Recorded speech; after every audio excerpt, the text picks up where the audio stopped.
England's opening QBE international was a day of firsts at Twickenham. There was a first test try for the captain, a first test try for the controller, and a first-class performance from the fullback. A first win for Stuart Lancaster over the Wallabies, and for the first time in 10 years, England have won 5 on the bounce at home. This Saturday, England are searching a first hat-trick of wins over Argentina in a calendar year. Welcome to O2 Inside Line. First up this week, player analysis. This clip's just moving on to our defence and our own line. Obviously here, close to the ruck, you have to be tighter because there's more of a threat. As you can see, there's 4 forwards in that picture. And then off that you can see Floody outside and Joel, and then Marlon who's got good spacing. And then you obviously read the body language of the 9 and the 10 of when the ball's going to them, and try and loosen off a little bit and get off the line and make sure you go and put pressure on them. We're not a tidy defence. Even if a tackle's not made, there's always fellas there to back them up. You can see here, there's not massive dog legs, but you know, we're not in a nice tidy line, but we're getting out off the line, putting pressure on the attackers. There's a lot of try-scoring opportunities created from the way people defend, so that's what we're looking to do. We're looking to get the ball back and score tries.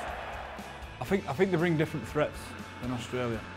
They've got a big pack that wants to go forward, so it's going to be a challenge for our pack this week. You can see here, they realised that they were getting a bit of mileage out close around the ruck, and then they brought on their big backs. We need to be getting off the line like we were against Australia, and again here we're not off the line good enough, and then they go and score. So we need to watch out for that the weekend. It's going to be tough, but got a lot of good players across the board. We'll make sure that we're as prepared as we can be for it.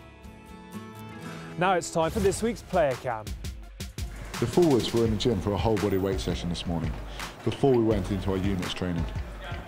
It is important to get the body fired up after a big test match like Saturday.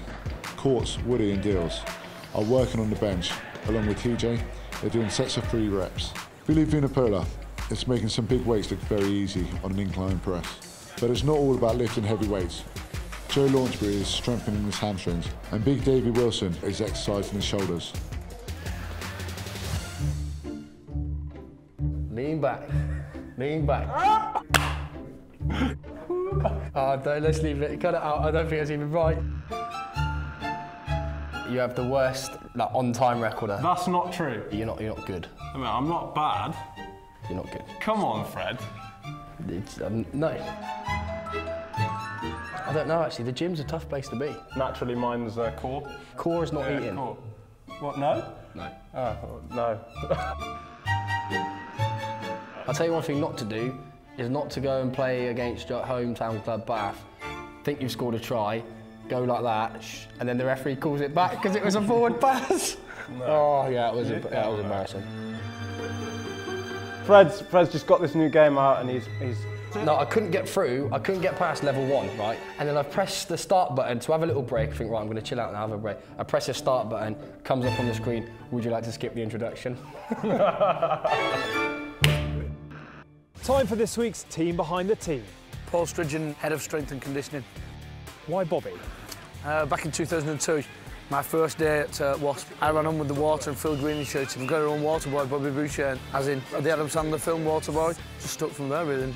Everybody in rugby knows me as Bobby. 1 minute 10! What does your day-to-day role involve? So in camp we look after the boys' nutrition, so we help with menus. Then we do warm-ups, pre-weights, plan rugby sessions with the coaches for volume and intensity. Do a lot of fitness sessions with the boys, both on feet, on the field and then off feet in the gym. 2 days post-game, so we just need to get the boys going, make sure they're nice and mobile, they're still going to be quite a bit sore. Change over on the whistle! An agility drill for about 2.5 minutes. We have some handling drill with Catty.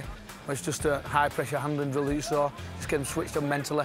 And they have some mobility stuff and stretching with one of the physios, and then come to me for a stretch, some run-throughs, and then that's all done within 10 minutes, and then they're ready for the session. We place a massive emphasis on recovery and nutrition, so the boys have recovery shakes straight after, and they eat a decent meal. We come back to the hotel all together and just chill out together.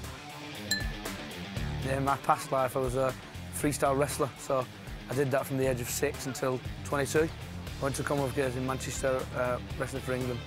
I was a bit leaner than I'm 60 kilos. And have you ever taken on any of the fellas? Do any of them ever challenge you? Quite often in the past, yeah. Yeah, I've had decent results really. Has anyone ever succeeded? Not yet, no. That's the big challenge. So England are in camp preparing and fine-tuning. It's the Pumas on the prowl in West London this weekend.